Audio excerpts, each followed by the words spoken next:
Good afternoon, ladies and gentlemen. Thank you very much for this kind invitation to this very distinguished university. I am very happy that you have invited me, gave me this opportunity, and also to you, Andreas, for facilitating this day.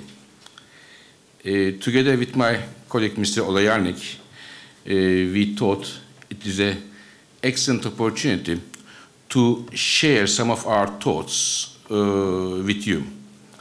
I understood from my colleagues that not everybody is an energy expert here or working on energy issues,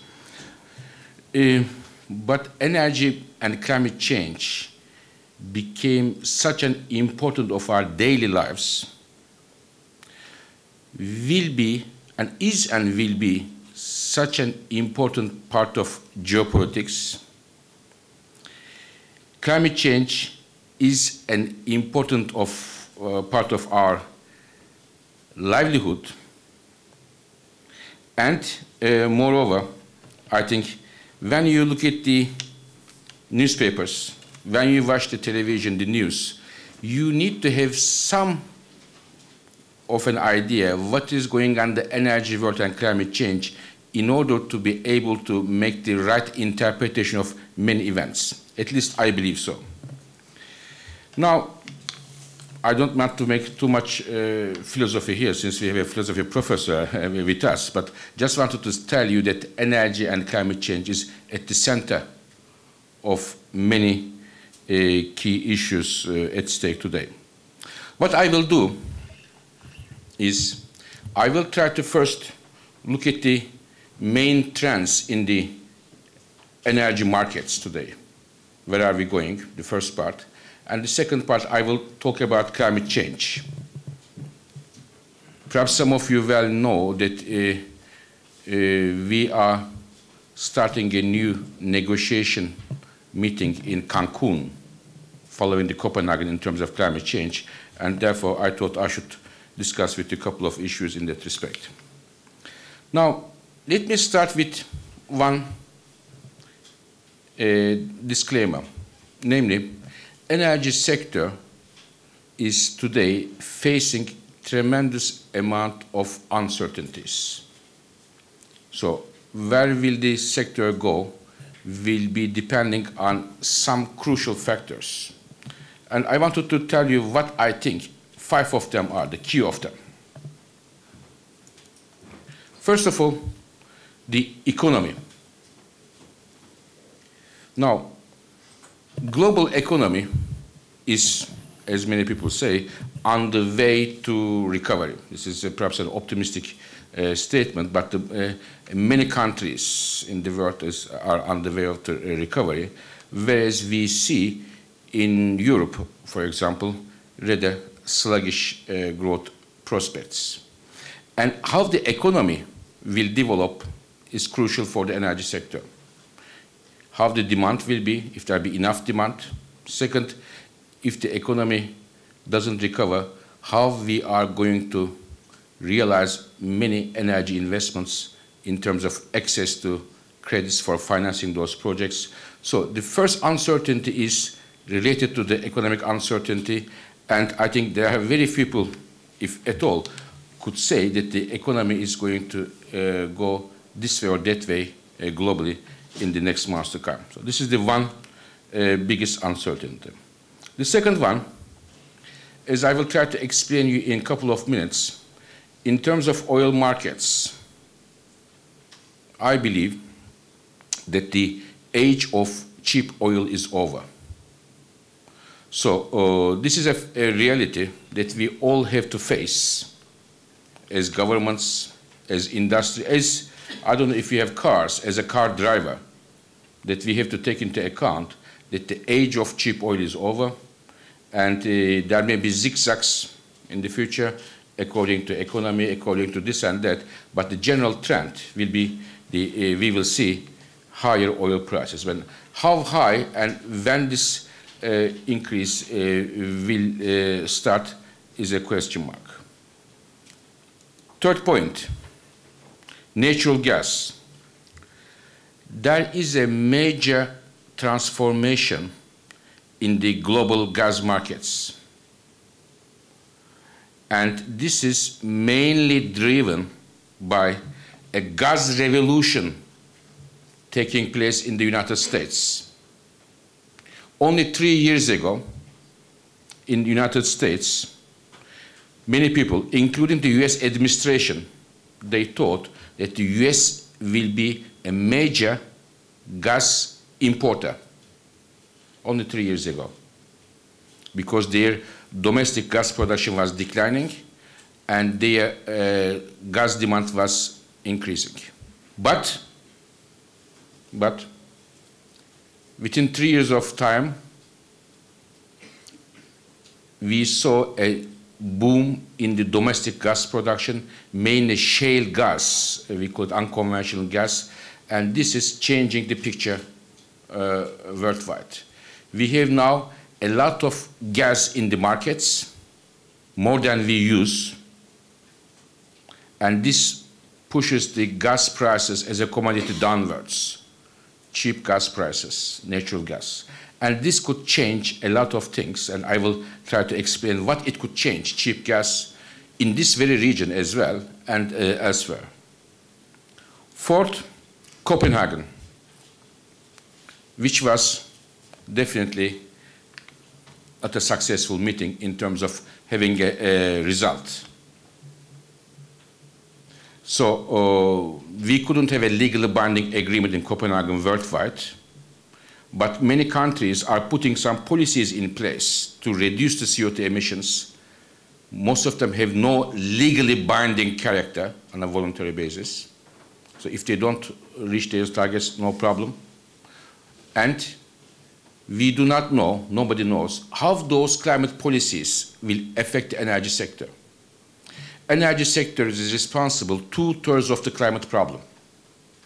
So if you don't fix the problem in the energy sector, you can't fix the climate change. But now, what we see is there is no legally binding agreement. The investments in the energy sector, most of them are made without taking climate into consideration. They go ahead, many coal-fired power plants and this and that. So the question is whether we will have an agreement in terms of climate change and how it will affect the future energy investments. Fifth and the last one, and for me the most important uncertainty, how will China, India, and other emerging countries will shape their policies, therefore the shape of the rest of the world. The decisions which will be taken in Beijing or New Delhi or somewhere else in Middle East will have implications not only for those countries but beyond those. I can tell you that the citizens of some of the countries we have the represented in Central Europe or somewhere else, it doesn't matter. Their lives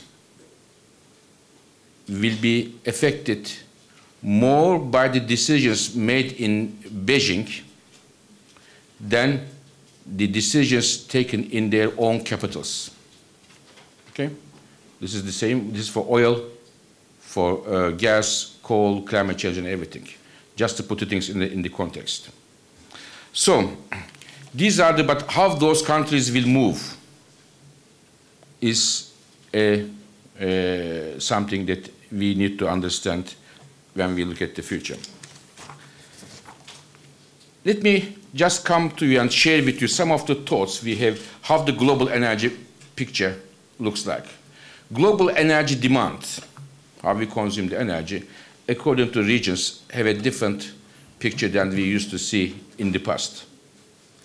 When we look at the OECD countries, so-called the Western countries, what are those? US, Canada, European countries, Japan, Australia, New Zealand, and Korea, their energy demand is more or less stable. Their times as energy giants are passé, they are over.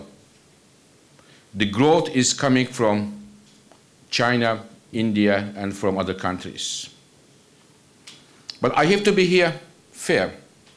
I will say a lot of times China, India, but I want to put in a context to justify the growth coming from these countries. In China, today, a Chinese uses only 1/3 of the energy that an OECD person uses, only 1/3. Okay. In 2035, after China uses so much energy, so much growth, still, a Chinese would be using 2/3 of the energy than an OECD person uses. So there's only the imbalance here. An imbalance will be there in favor of the OECD countries, not in favor of China. In India, today, half of India, they have no access to electricity. They have never seen electricity in their lives. More than 400 million people. So therefore, we have to put this in a context that the growth is coming from these countries is not a fault of them, but this is their economic development process. When we look at on a fuel-by-fuel basis, coal, oil, gas, etc., we see that the OECD countries, again the countries of the industrialized nations, their coal and oil demand is in a decline. Only gas is growing in the OECD countries. But when we look at the other countries, the other China, India, Middle East countries, they are the drivers of all the growth of the global energy picture. This is, of course, as I said, very well justified, why the growth comes from these countries. And there are 3 reasons for that. One, as I said, economic development. You need energy to increase your economic performance. And economic growth is a good thing. So there are some people who may tell you otherwise, but I really believe economic growth is good. Increasing welfare is good, especially if it is distributed evenly. And this is for growth of economy, you need energy. So this is well justified that the growth of energy coming from the developing nations. Second, population growth. More people needs more energy. Also very well justified. But there is another reason why the energy demand grows so strongly in those countries, which is, I believe, is not a good one. This is the subsidies on fossil fuels, such as coal, oil, gas, and others. It is so cheap to use these fuels in some countries that it makes people to use energy in a wasteful manner. If something is very cheap, whatever it is, we don't care much how much we use of that. If it reflects its economic value, if it is expensive, we are much more careful with that. Today in Iran, 1 liter of gasoline is about 8 cents per liter.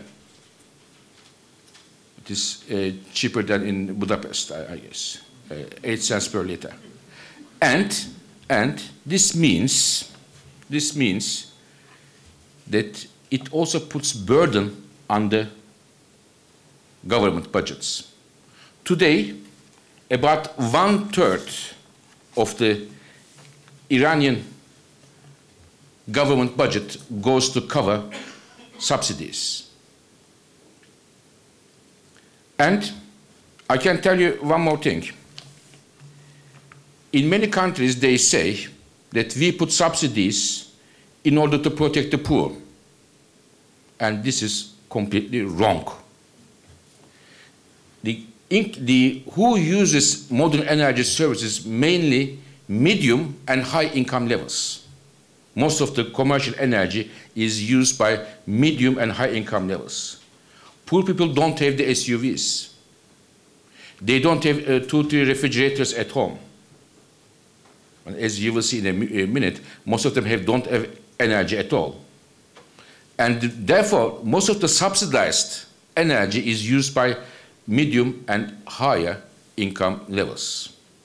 And on top of that, it's not finished, how it punishes the poor, a lot of money in the government budget, as it goes to cover the subsidies, there is no room from the government budget which would go as an infrastructure investment for the poor, such as hospitals, schools, bridges, and the other things.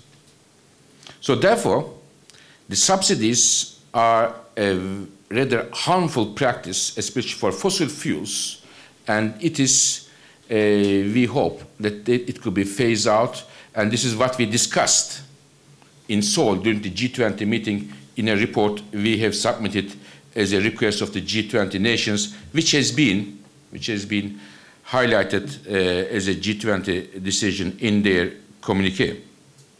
And if they are to be phased out, this is a good news for climate change, and we have calculated that if they are to be phased out, the subsidies, if the prices in those countries where the bulk of the energy demand comes from, we can make a major achievement in terms of climate change. Now, let me move to a key sector, which is very important for all of us, oil.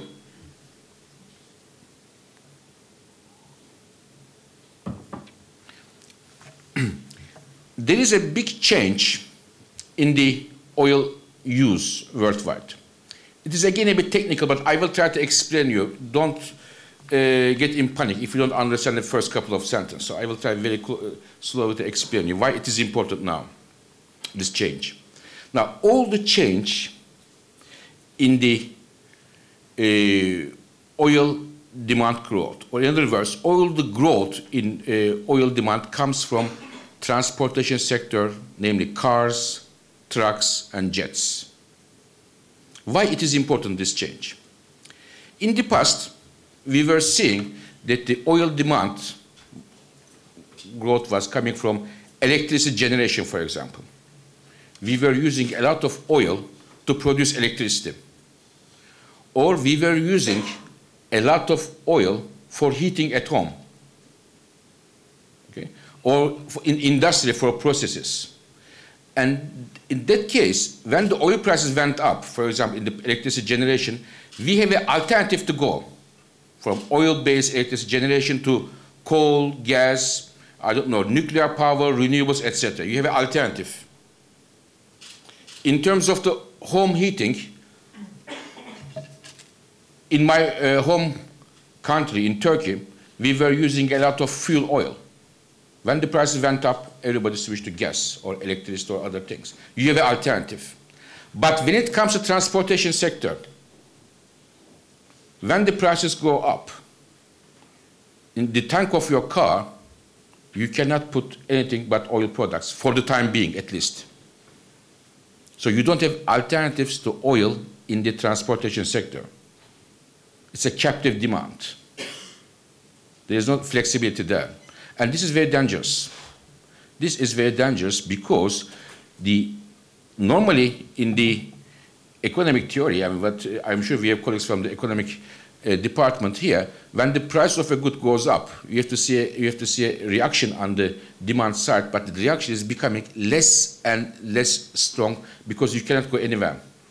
You can't put coal in the tank of your car or renewable energies or something at this moment of time. So this is a very important story. And the growth in the transportation sector is driven by, again, developing countries. China is the driver. About half of the growth in the global oil demand comes only from China, followed by India and Middle East. But again, I want to justify this growth from China, and very simple numbers. Today in Europe, 500 persons out of 1,000 persons own a car. 500 out of 1,000 persons own a car in Europe. In the United States, 700 out of 1,000. Okay? And in China, 30 out of 1,000. So 30 out of 1,000 in China, 500 in Europe. And in 2035, when China becomes a major giant oil importer with all its consequences on the oil markets and climate change, car ownership level in China will be 240% out of 1,000. Still half of Europe of today. So 25 years of time. Just to put in a context that we have no right whatsoever to blame China, India, and other countries. They are only following the footsteps of the Western countries. It is right or wrong, this is another story, but it is what they are doing. But there will be strong consequences of that. So where will the oil growth will come from? Mainly from OPEC countries, the most of the growth. In the blue color you see, and Iraq is key. Iraq, what will happen in Iraq in terms of its political situation and therefore on the oil markets is crucial for all of us.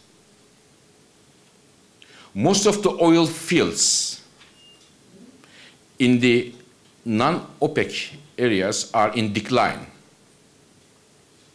The growth needs to come from very few number of countries, and Saudi Arabia and Iraq are key here. We expect Iraqi production to grow significantly. In fact, this growth is much less optimistic than the Iraqi government's its own projections. But if this doesn't take place, this growth in Iraq, I can tell you, we are in trouble in terms of oil markets. Strong demand growth, oil demand growth, and decline in many non-OPEC countries. One of the very few important areas is Iraq.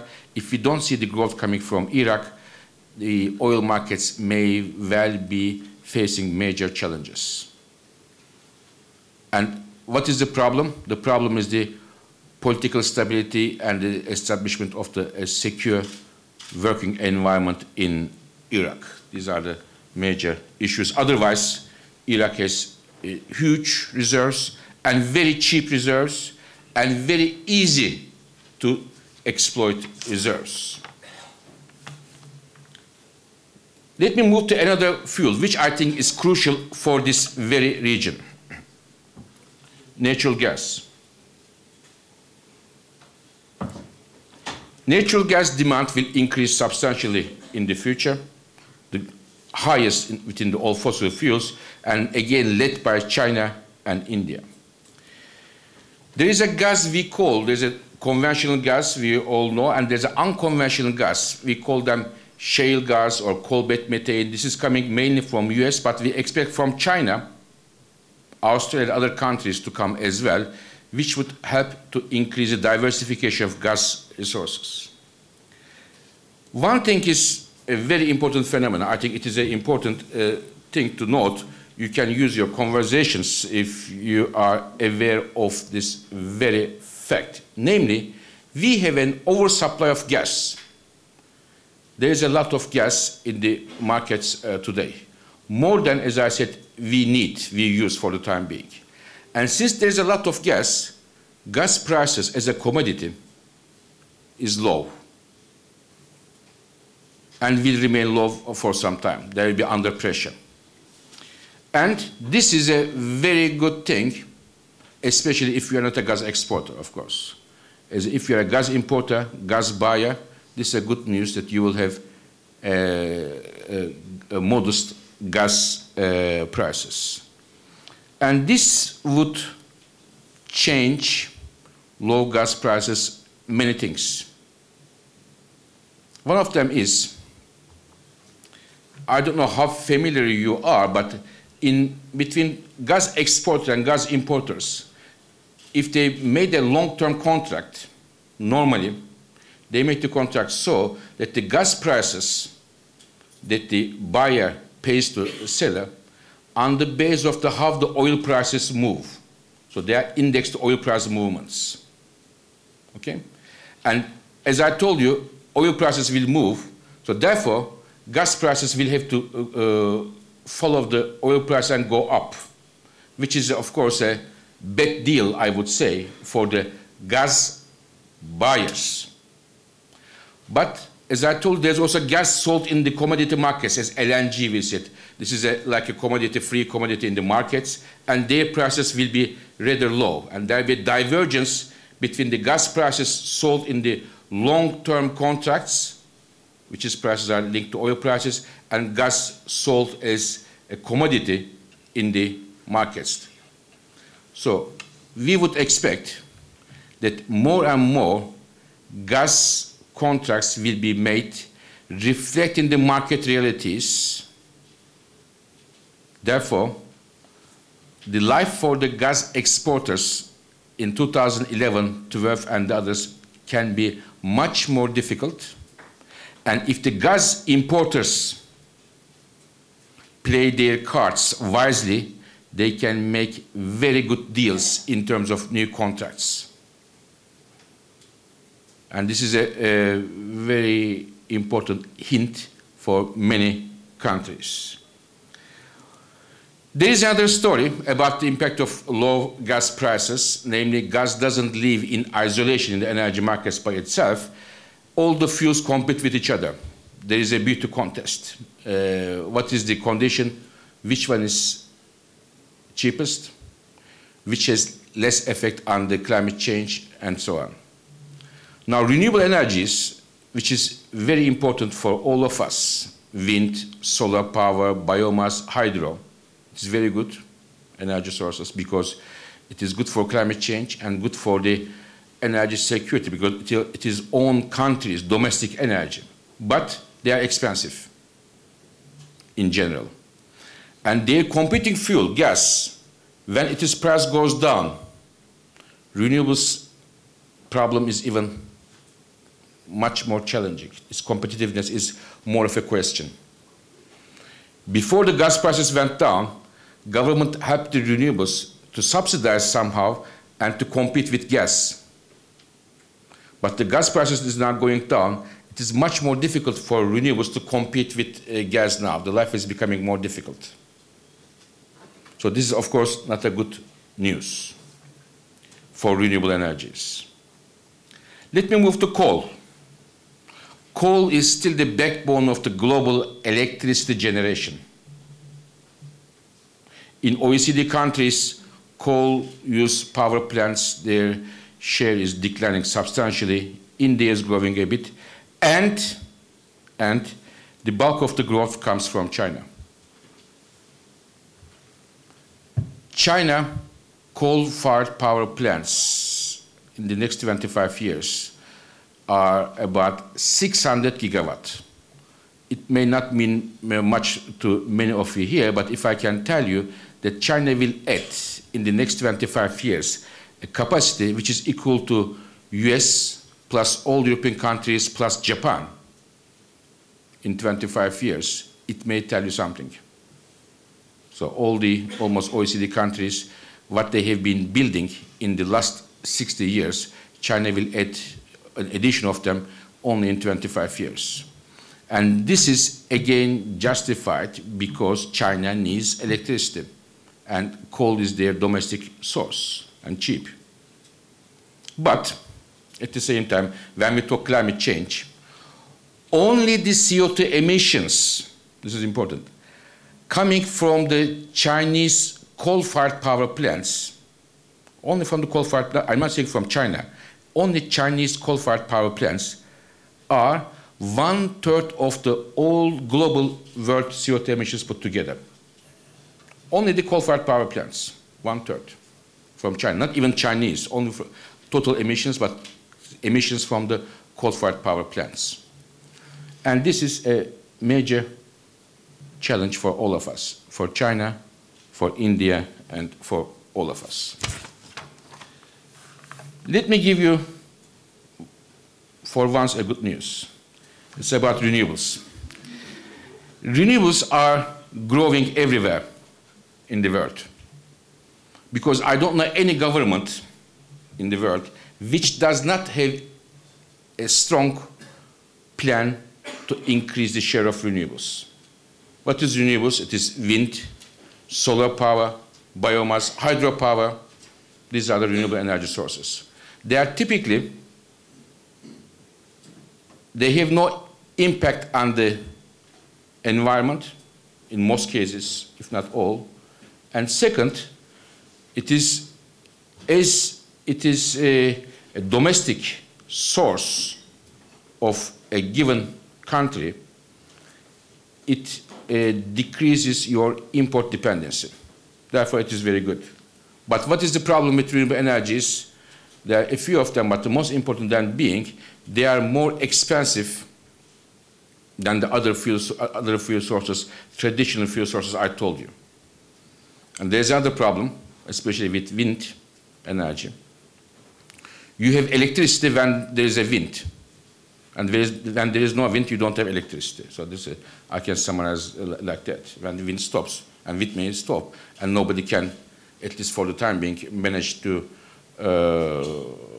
run the wind.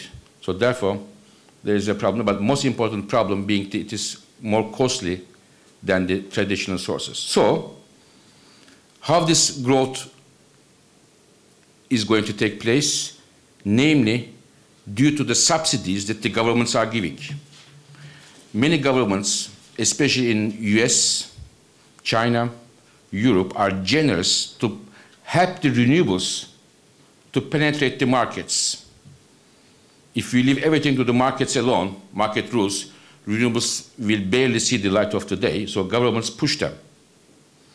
But now, we have a problem. Even in the countries who are very, very pro-renewables. The problem is the following.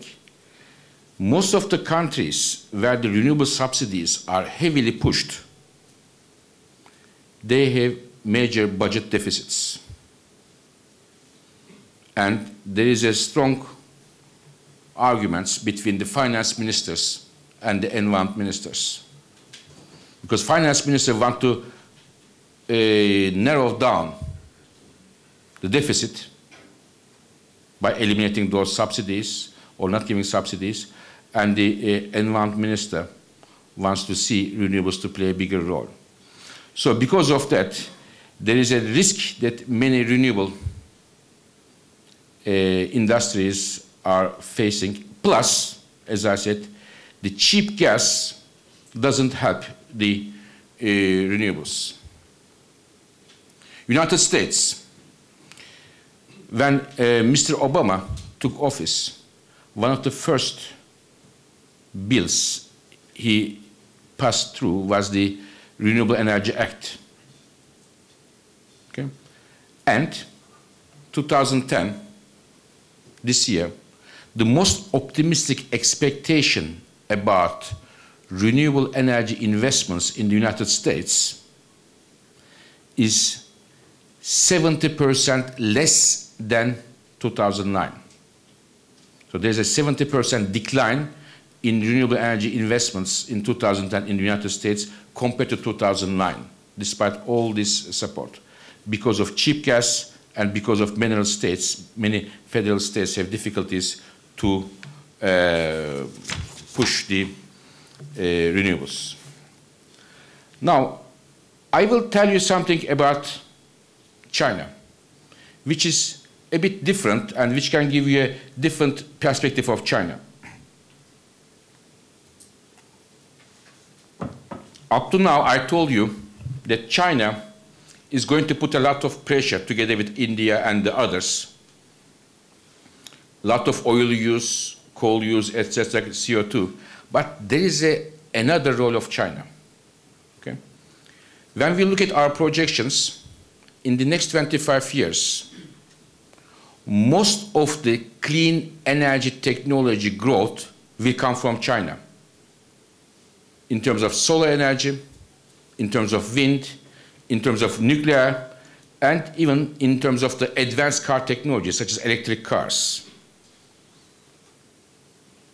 Now, what does this mean? This means China becomes the world leader in terms of clean energy technologies. Two implications. One, what is the problem with these technologies today? As I try to say, they are expensive. They are good, but expensive. It's always like that in life. When something is good, it is expensive. When something is bad, it is cheap. But it is the same thing applies to energy as well. But there is a concept in the energy, which we say, or in technology, learning by doing.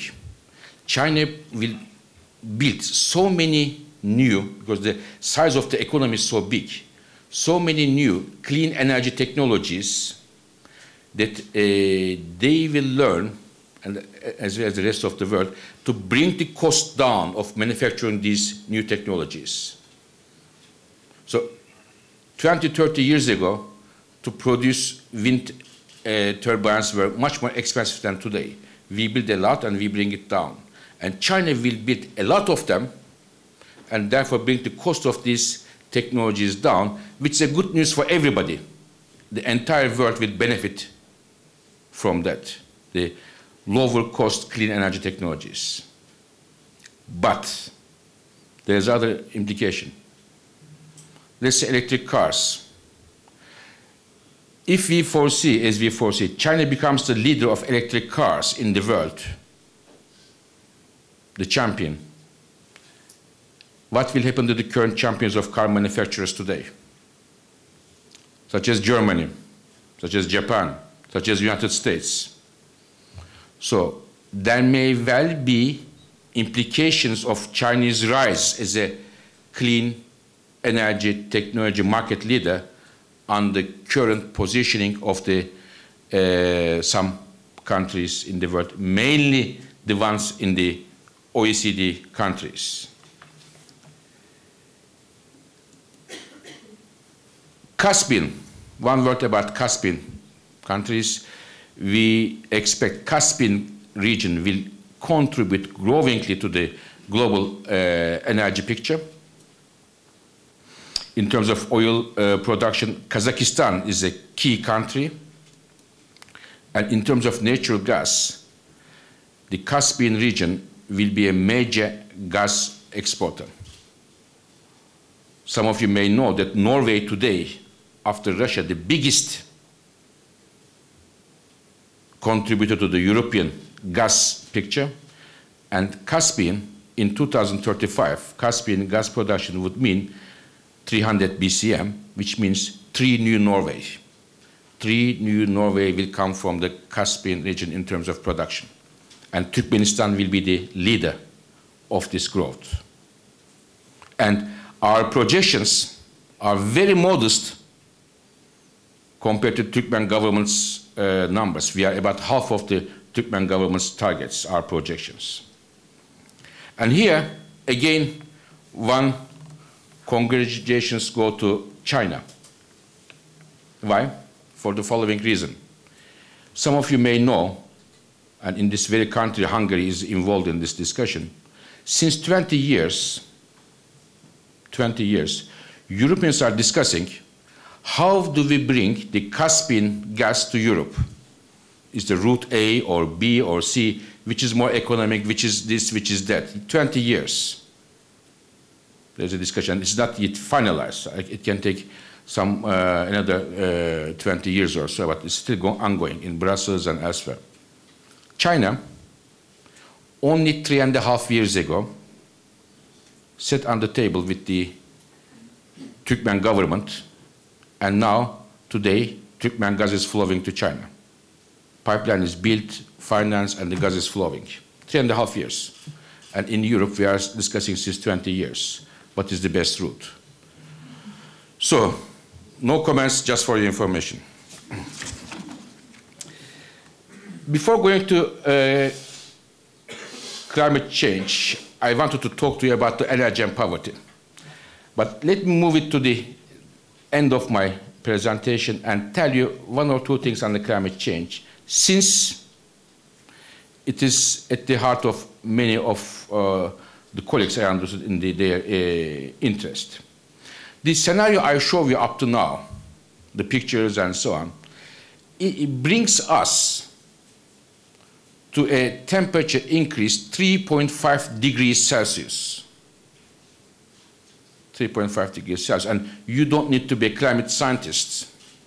I am not definitely one to say that this will have catastrophic impact for all of us, for the rather fragile equilibrium of our planet, water, availability, sea level rise, our climate, the species, animals' lives, and everything. And the world leaders agreed that we should limit, suggested by the United Nations, we should limit the temperature increase to 2 degrees Celsius. This is the only way that we can save the planet. This was the United Nations and the scientists' suggestion, which was agreed by the leaders. So, as I said, 2/3 of the emissions come from the energy sector. If we were to come to a 2 degrees trajectory, we have to change the energy sector, how we produce energy, which energy we use, etc. Now, therefore, we build a scenario to show what needs to happen in the energy sector so that we can come to a 2 degrees trajectory. And we call it a 450 scenario, 450 symbolizing the number of carbon molecules in the atmosphere to come to a 2 degrees. So it is the same thing. Now, first of all, what needs to be done is all the pledges and targets set after the Copenhagen meeting by the countries. About more than 100 countries after Copenhagen, they didn't have an agreement, but after that, countries made some submissions, voluntary submissions to the United Nations. I am going to reduce my emissions by this percent, that percent, etc. And there again, I underline, they are not legally binding. So they are voluntary targets. If those countries will not fulfill their targets, nobody can say anything. Nobody. They will only say, you didn't fulfill your target. So what? This is it. So there is no legally binding target. Now, therefore, we think Copenhagen was a failure. And on top of that, I myself look at all of this, and with my colleagues, look at these pledges of the countries, and they are not serious. Most of them, not all of them, most of them. They say, one country says, or many of the countries, I am going to reduce my emissions by X% in 2020 compared to my business as usual trend. And nobody knows what is their business as usual trend. There's a question mark there. Big ambiguity. It's very surprising. Second, some countries say, I am going to reduce my emissions between X% and Y%. The range is so big that it doesn't mean anything. This is such a big range. This makes all of these pledges, or most of these pledges, I should say, rather not very meaningful. So what happens? What happens is we are losing time. Losing time means increasing costs. Because, very simple, in many countries, the many investments are made without taking climate change into consideration. Huge amount of coal-fired power plants. And the lifetime of a coal-fired power plant is about 50 years. Once you build it, then you have to live with this plant 50 years. You cannot shut it down after 5 years, if in Africa or somewhere else, because we want it so in Brussels. You have to return the capital. You have to pay for the capital and make money out of that. You cannot kill the capital after 5 years. So these are so-called locked-in investments are made, huge amount. And according to our calculations, the cost has increased about $1 trillion because we couldn't have an agreement in Copenhagen. What is the problem? The problem is the following. Why we couldn't have an agreement in Copenhagen? If everybody wanted to have an agreement in Copenhagen, if we ask individually all the countries, everybody's against climate change, everybody wants to reduce the CO2 emissions, but nobody wants to get the responsibility. Because the amount of money is high to be paid, and the higher the money is, the cost is, the more difficult it will be to have an agreement. And the later we have the agreement, the more costly it will be. The more costly it will be, the more difficult it will be to have an agreement.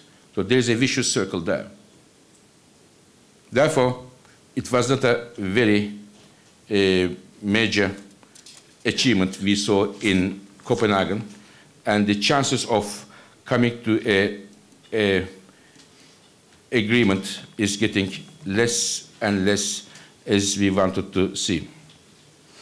Now, let me explain you the chances or what we have to do to come to a 2 degrees or a 450 target. There is a concept called carbon intensity or decarbonization effort. Every year, our energy system improves in terms of its carbon intensity because we use every year a bit less coal, a bit less oil, and a bit more renewable energies, nuclear and the others. So normally, it improves every year 1.4%. And in order to come to this 2 degrees trajectory, between now and 2020, it has to be doubled, this improvement, and afterwards, it has to double again. It means compared to today, we have to improve our efforts by 400%. And this improvement needs to come, this is the problem, most of this improvement has to come from the countries where climate change is not a top priority, or not a priority at all. So therefore, the challenge is huge. If we were to come to 450, or a 2 degrees target or trajectory, there are 2 sectors which are crucial. One of them is electricity generation. We have to see stronger penetration of so-called zero or low carbon fuels. What are those? More renewables and more nuclear energy. These are very important because they do not emit carbon dioxide emissions. The second sector, we have to see a major change is the transportation sector. In order to come to this 2 degrees trajectory, every 4 cars sold in 2035 out of 10, 4 out of 10, needs to be an advanced car technology, such as electric cars. This can happen, this is a bit more likely than the others. Why? Because China is involved. If China is involved, the things work better. But why China is pushing the electric cars is different than other countries, for example, in Europe.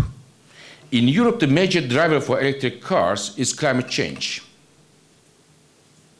In China, it is reducing the oil import dependency.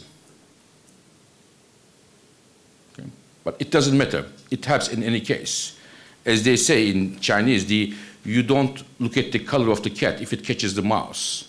So this is the same. So at the end of the day, it helps both the climate change and oil import and dependency. So this move, if it happens, it also helps one of the problems I mentioned, the problems in the oil markets.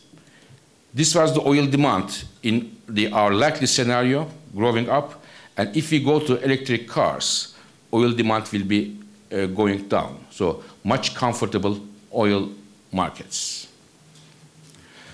Now, let me finish our presentation before concluding with one issue, which is not very common in the energy work, but it's a major chapter in our World Energy Outlook. Namely, it is the energy and poor.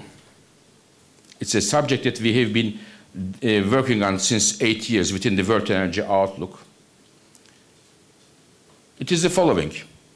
Today, 1.4 billion people, 20% of the world population, they have no access to electricity. They have no electricity whatsoever. The day finishes for them much earlier than for us. And it is not a matter of television or anything. You cannot keep the medication for your child in the refrigerator. You cannot read. Where is the problem? 2 regions mainly. 1, Sub-Saharan Africa. 2, South Asia, India, Pakistan, and Bangladesh. And this is a big imbalance, shows the imbalance in the world, in fact, in the energy sector.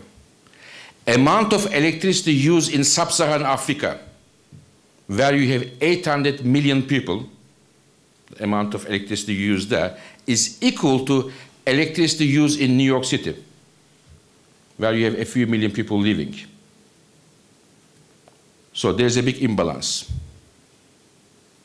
And to fix that problem is very cheap, in fact, to be honest with you, compared to many other expenditures we have. So we think this is a key issue.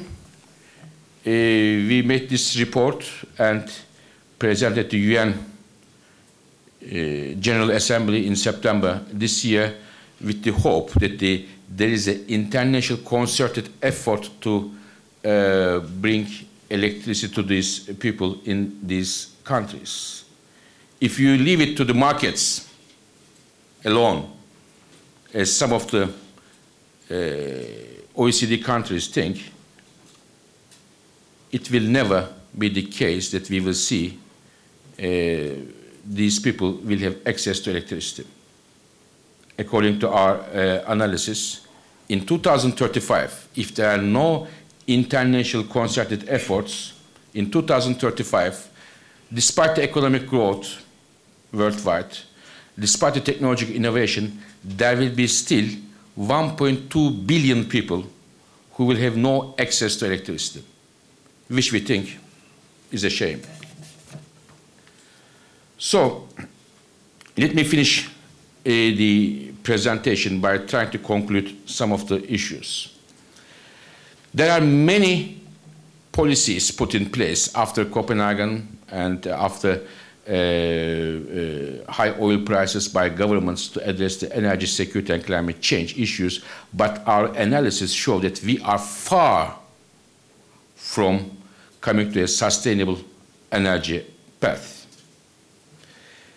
The lack of ambition in Copenhagen made the chances to reach the 2 degrees target less and less likely.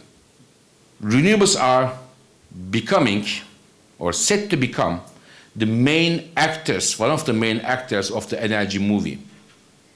Moving from a very side role in the movie, they are set to become one of the main actors.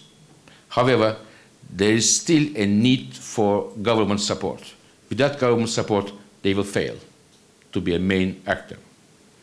And as I said in the beginning, it is very important to get the price right of the energy products so that you give this signal to the consumer, use this, not to use that, this is better than the other one. You cannot change the behavior of the energy consumers by the announcement in television or these speeches like this or the announcement in the newspapers. There should be a price signal to give the people so that they change their behavior and make the right decisions how and which energy they are going to use. Thank you very much for your attention.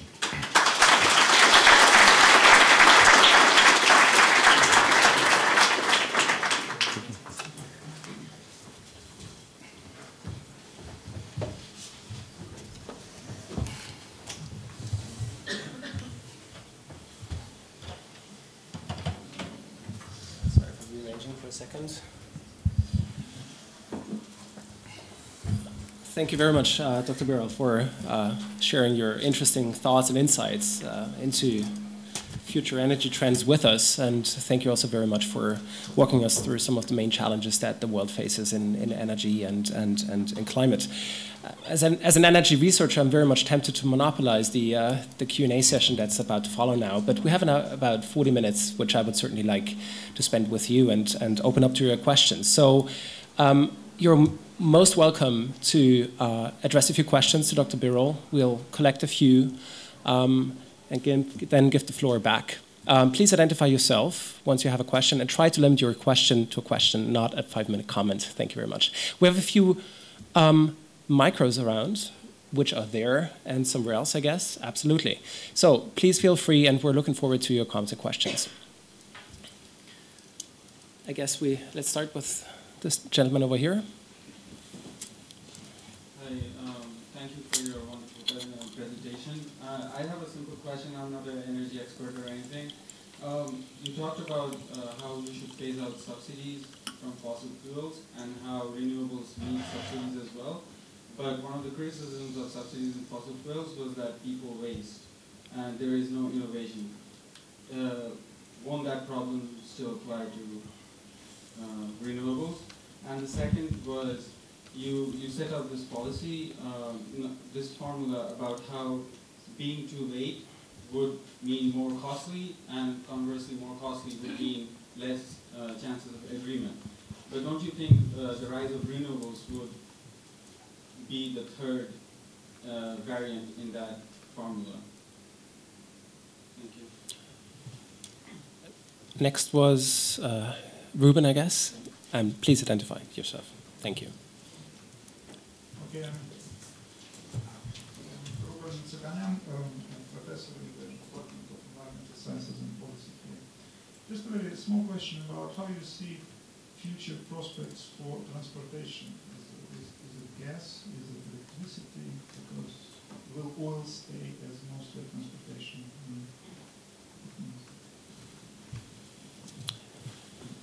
And the gentleman in the back. Hello, I'm Alan Ward from the Department of Environmental Sciences and Policy.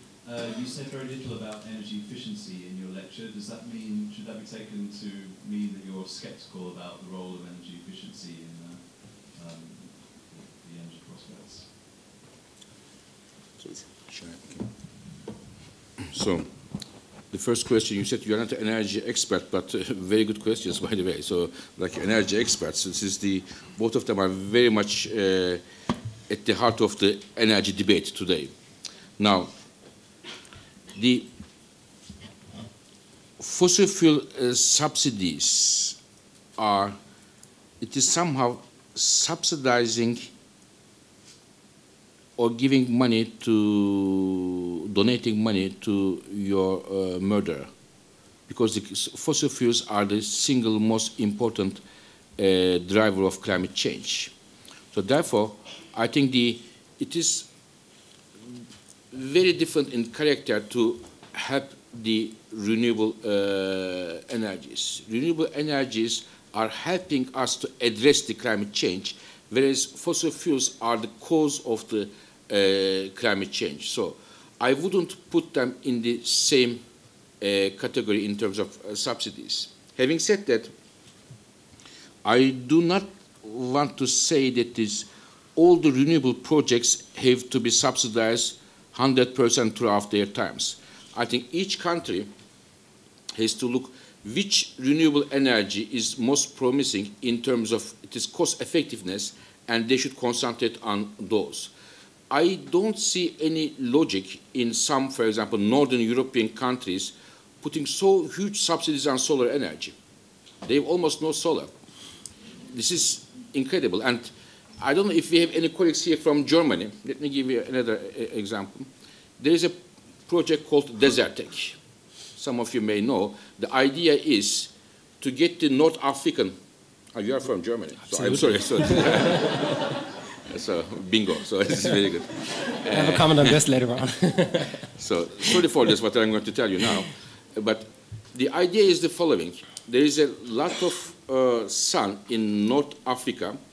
The idea is collecting this solar energy in North Africa and transmitting it through grid to Europe, to Germany and the other countries, and sell it there. From an idea point of view, it is very attractive, but we want to look at the economics of it, first of all. Economics say that it is very, very, very expensive. I mean, it is better to do other things than before coming to that. And even though huge subsidy, if you give huge subsidies, it doesn't make sense in terms of economics to subsidize that project. One. Second, I told you that there are about 800 million people in the sub-Saharan Africa who doesn't have any electricity. Perhaps it may be another way to think that to send that electricity downstairs to the south rather than to north, and bringing electricity so expensive to Europe.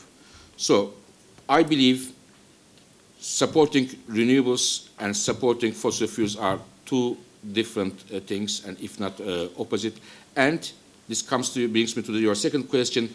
Renewable energies can play a crucial role in addressing climate change. This can be very helpful, but alone renewables are not enough. We need nuclear power, and we need, I will come in a minute, most important one being the energy efficiency.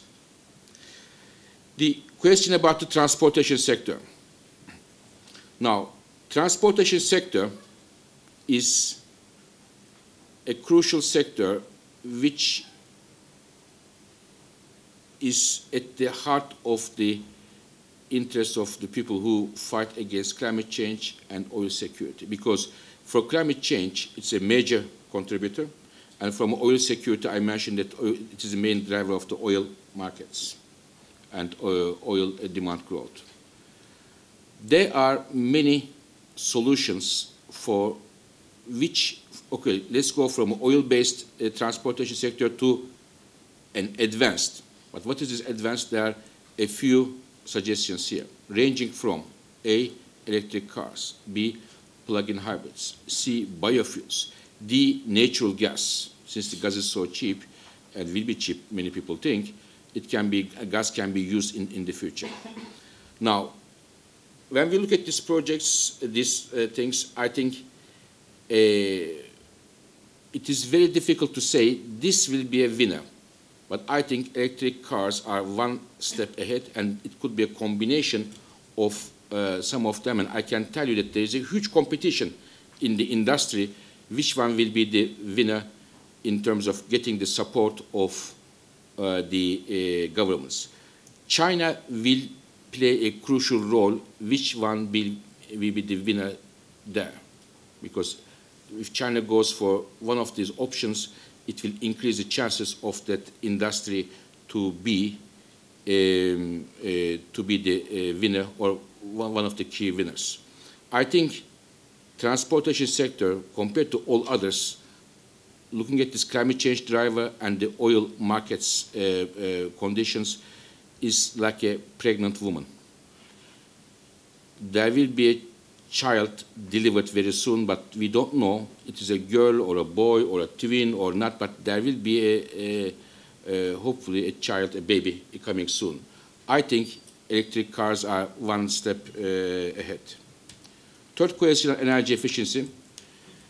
When we say we need to come from the current trajectory of the CO2 emissions to a 450 or a 2 degrees trajectory, when we look at where should the emission reductions come from, about half of the reductions can come from improving energy efficiency, followed by renewables, followed by nuclear, followed by coal to gas. Energy efficiency, by far the most important and easiest compared to others solution to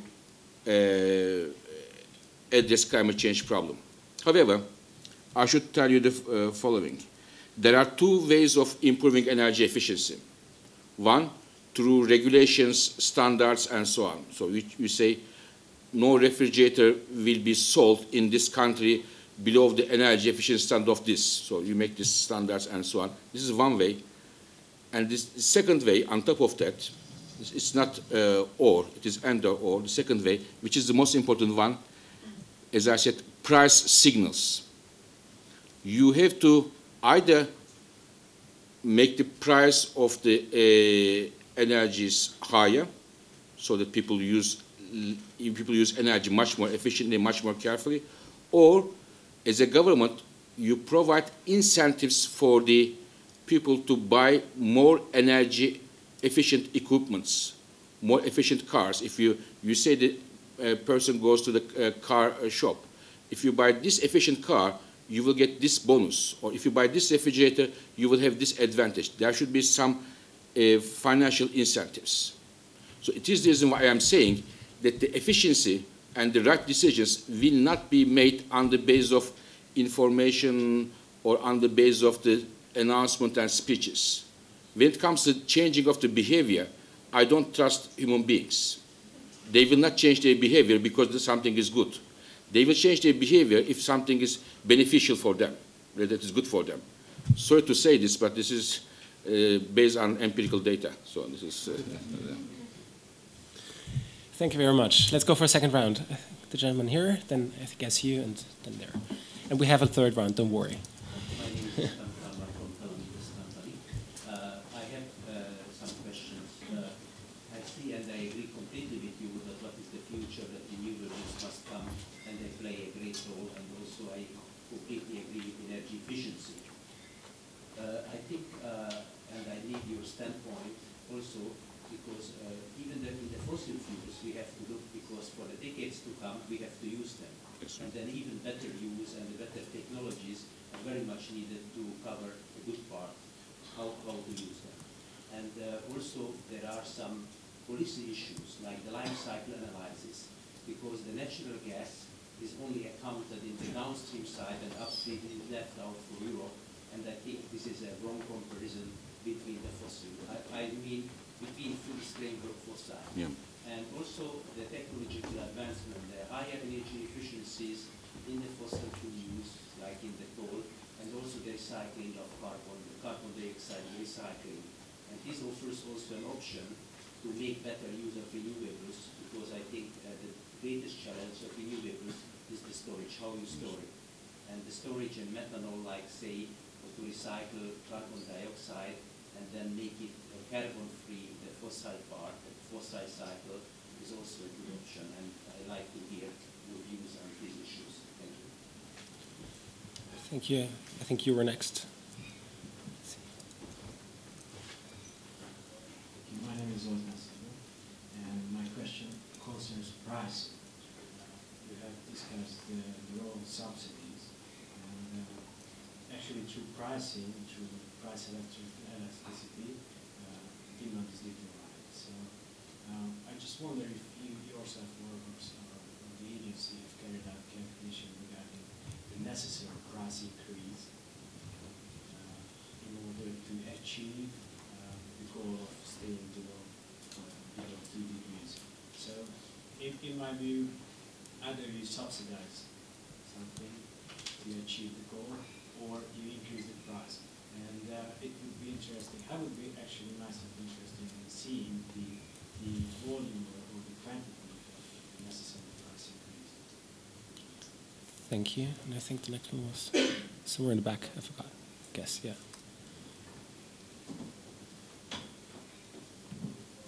My name is Shota Baramanti. I am a master's student at CEU, majoring in economic policy and global markets. My question concerns China being the biggest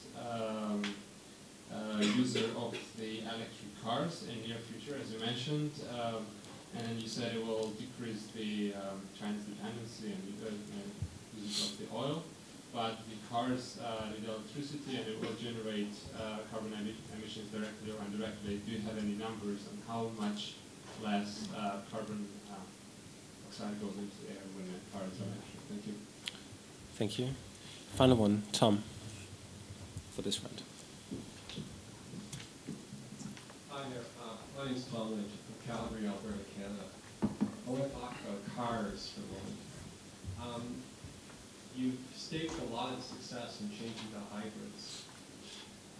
A significant proportion of the car today is made of plastic. So the question becomes, if there are more cars, even if you've got a hybrid way of getting around, you're still going to make a big draw on oil and gas for having cars. So I'd like to get your thoughts on that. Tough questions. The floor is yours. Very good questions. Now, first of all, the questions on, about fossil fuels. First of all, even the renewables grow in our 2 degrees scenario, as we say, in a substantial way. We will still have to use a lot of fossil fuels, oil, coal, and gas. If one thinks that we can easily get rid of, in quote, from fossil fuels like that, this is very, very wishful thinking. we will need a lot of fossil fuels. Now the question comes, A, how we can reduce the share of fossil fuels, and B, how we can use the fossil fuels in a more environmentally friendly way. Now, in fact, many countries which are exporters of fossil fuels and users of fossil fuels, the major ones, such as US, China, India, Australia, Canada, they are making a lot of research by trying to, first of all, capture the carbon in the fossil fuels, in coal, put it under the ground, and store it there. It's called carbon capture and storage, this technology. Now, this is, in theory, a very good technology because fossil fuels are already cheap, they are available, and if you solve the carbon problem, especially with coal, we should be very, very lucky. But there are a few problems. One, it is not yet a proven technology which is up and running. Second, it is very expensive, unfortunately, very expensive. I mean, it will increase the cost of producing electricity, for example, coal-fired power plants equipped with a carbon capture and storage, putting the carbon under the earth. It will increase the cost of producing electricity substantially. So as a result of that, I do not see, and where this carbon capture and storage need to be built, it should be in India, it should be in China, Indonesia, US, and so on. And I don't see currently a big appetite in those countries to go in a very aggressive way for carbon capture and storage. There's a lot of research work going in Europe, in US, and Australia, as I said.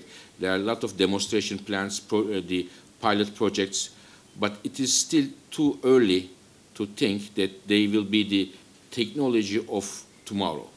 If I tell you that, I will not be saying the truth. So there is a lot of hurdles to be taken care of before they have a strong penetration. And on top of that, the cheap gas, knowing that the gas is cheap and plenty, makes the life more difficult for the new technologies which would address the climate change. And carbon capture and storage is one of them. You are completely right. If you look at the life cycle analysis, not only the burning tip, the picture may change coal, oil, and gas, but still the order will not change in terms of the unit basis. Coal is the most carbon intensive one, followed by oil and natural gas. How much price need to increase? A lot, to be honest with you. First of all, in order to these changes to happen, you do not need to increase the oil prices.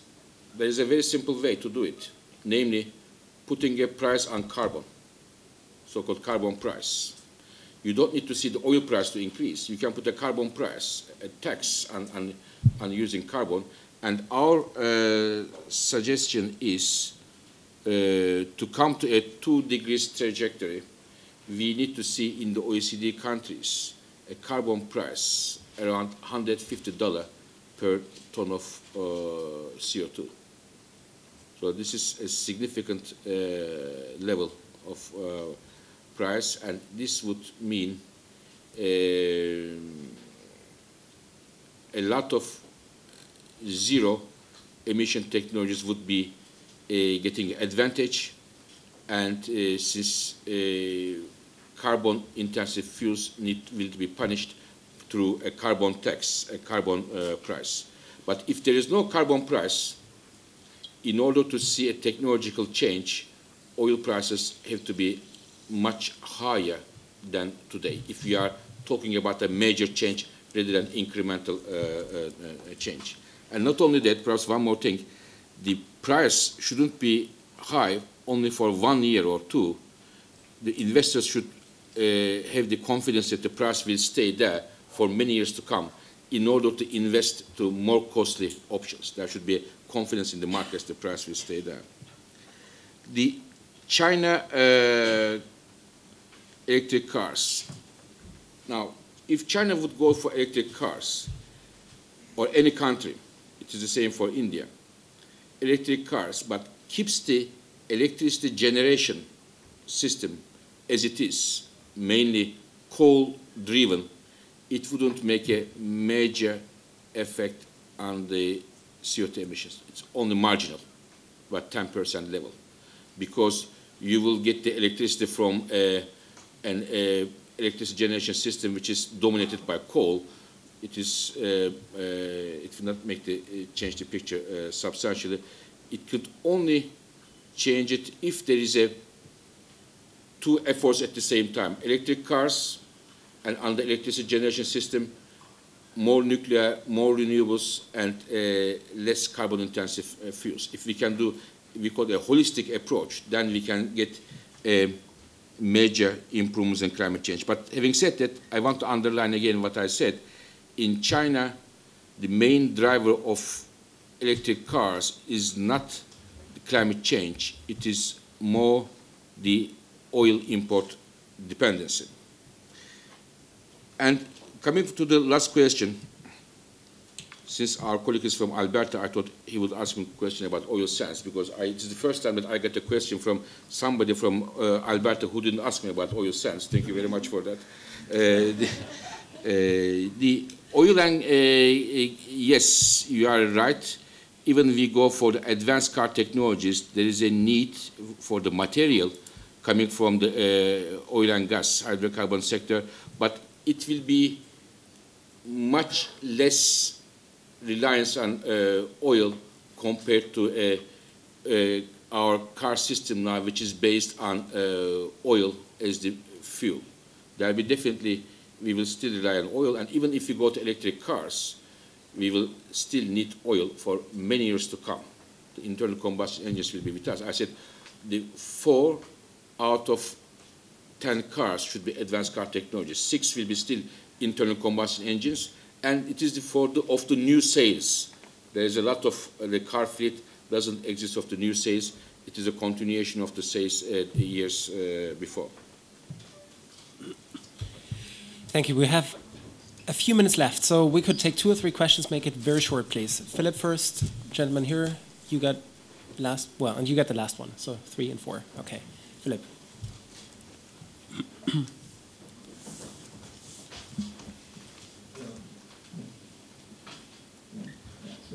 My name is Philip, from the PhD student from the Public Policy Department.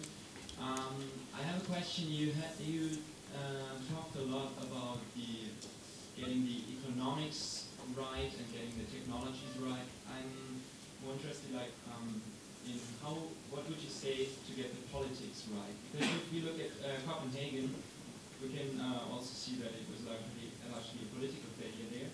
So also in this respect, what do you think is the role of the European Union, also with respect to that there only is a, let's say, partly developed European energy policy? Thank you. Is there a mic for the gentleman over here?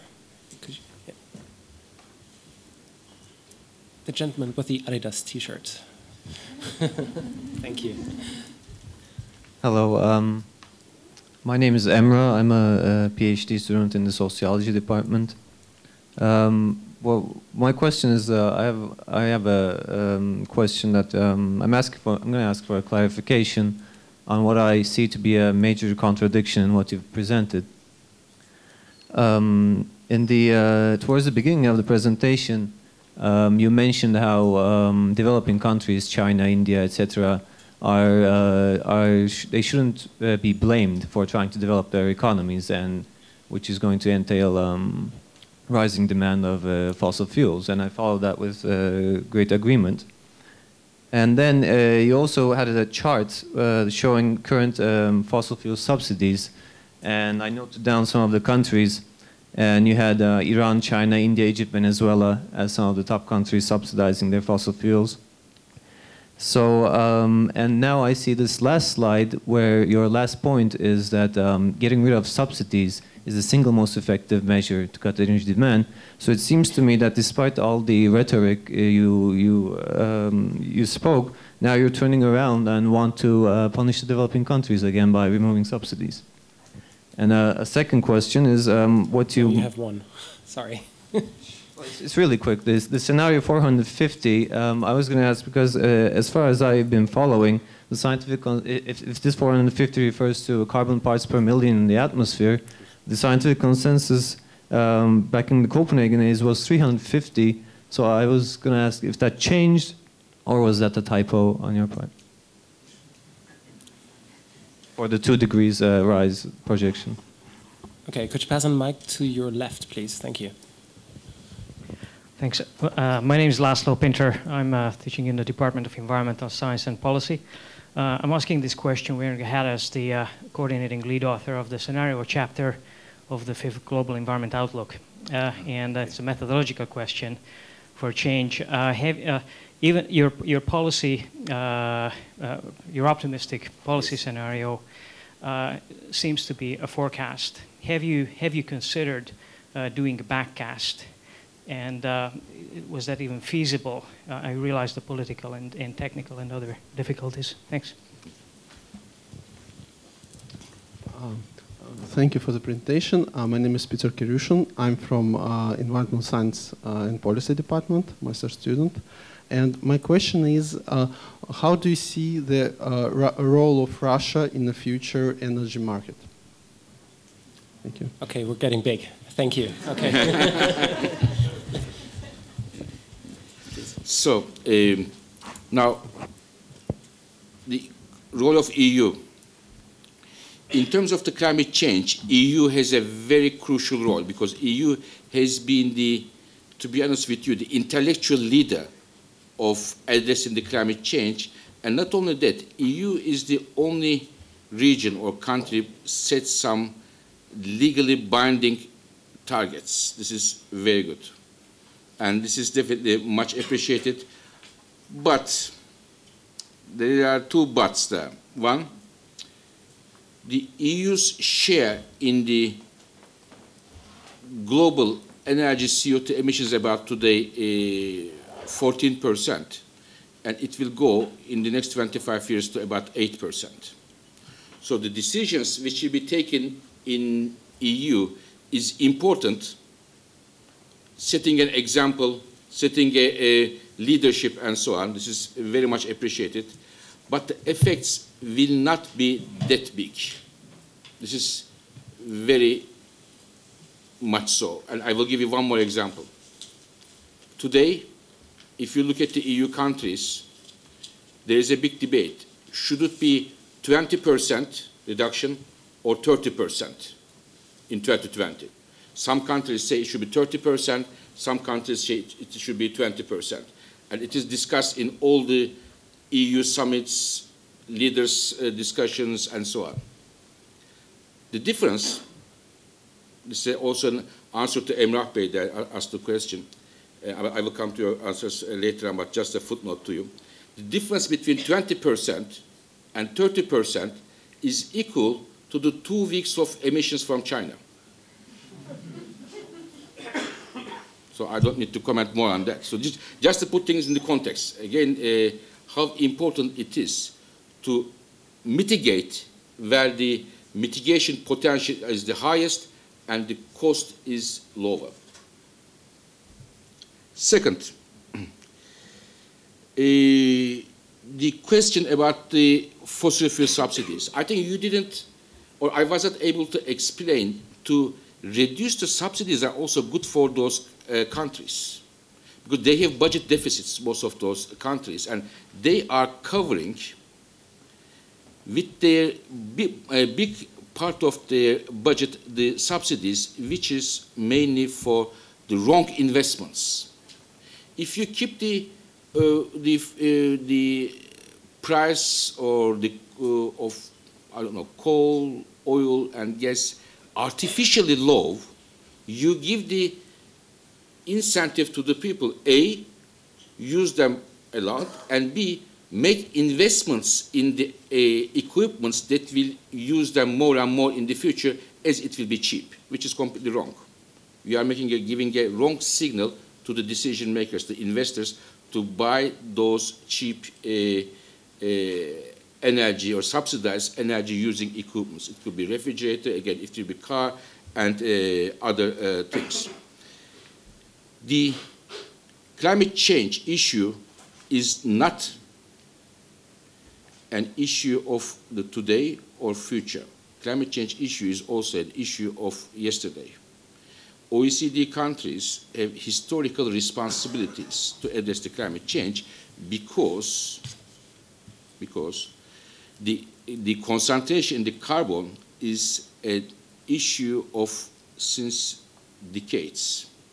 And during the Industrial Revolution, many of the OECD countries have used a lot of coal and put the carbon in the atmosphere. And it shouldn't be, and there are colleagues from IPCC who knows them better than me, it shouldn't be asked to the developing countries to clean it up. But at the same time, bulk of the emissions are coming from developing countries. And if they do not move, we cannot do anything. US plus China make about 50% of the emissions. This is the number. I cannot do anything. This is the number. If one of them don't move, we cannot do anything. The rest do whatever they want. US plus China, 50% is equal to 50% today. So therefore, I do not see not at all a contradiction. Perhaps there is a contradiction in your question, in your thinking, because if you reduce those subsidies, A, people will not use a lot of fossil fuels. B, you will open the door for renewable energies because they can compete better with the fossil fuel products. And C, those countries would benefit from the narrowing down their budget deficits. And on top of that, China, you can ask your colleagues next to you sitting from China. China, India are the countries which are the champions of reducing subsidies. In the last 2 years, they reduced the subsidies substantially. 450 and 350. No, it is not a typo, unfortunately. It is 450 is the way which would bring us to 2 degrees, which is not even taken for 100%.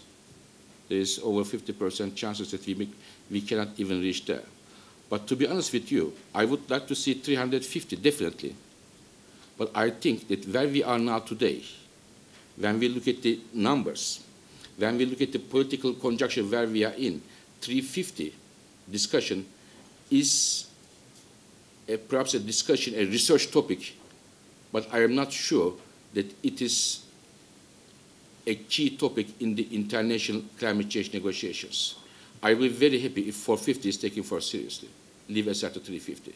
One has to be rather looking at the things from the rather realistic perspective. And I think if we come to 450, we are extremely lucky. Extremely lucky. Backcasting. Yes, we do backcasting. We do our oil demand, energy demand, CO2 emissions, backcasting several times in several years. When we look at our previous forecasting performance, in fact, we make more projections than forecasting. It is a more methodological question. I don't want to bother you with this now. But we have been, in most cases, we have been right. We have been, a few times, we have been wrong, and both of the times we were being surprised by China. This is the China coal demand growth and China oil demand growth in the past.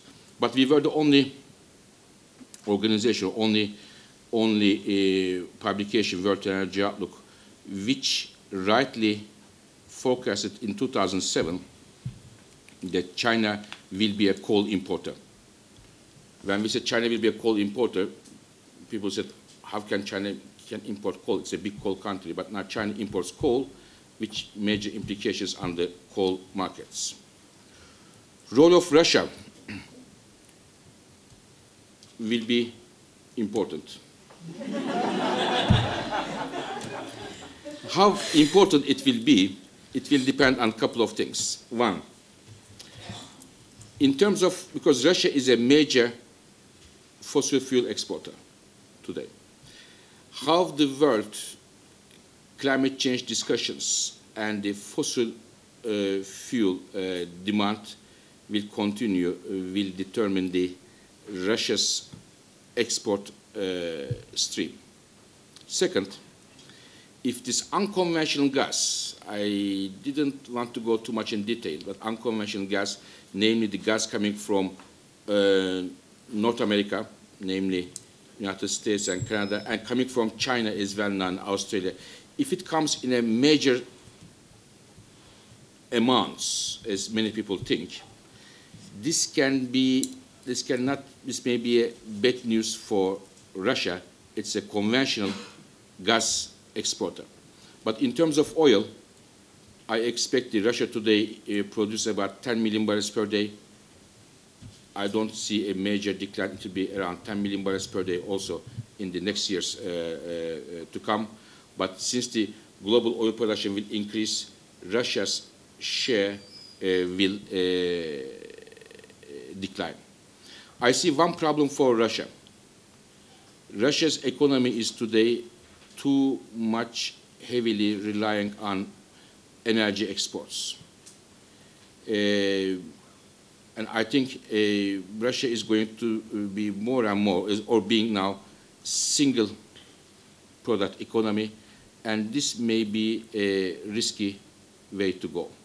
It may not be a better idea to diversify the economy, moving away from the energy exports. But Russia is a very important energy country today with all its resources, and will be so many years to come. But there may be some fine-tunings depending on what is going on in the important countries, climate change and alternative fuels. Dr. Birol, thank you very much for some exciting 1.5 hours. I know there's a lot of questions that still remain, but possibly the next time you come around, you may be able to address them. Please join me in thanking Dr. Birol for his talk and for his insights. And let me also take the opportunity to hand over to you, as a little sign of thank you from our side, a compilation of the Soros lectures, which our founder gave some time ago here, a few months ago at the CEU, which, and that may be interesting for you as an economist, actually challenges a bit your profession or your field by adding the notion of reflexivity to the models that exist in standard economic theory. So I hope you enjoy the read during your plane, and please do come back. Thank you very much for joining. Thank you.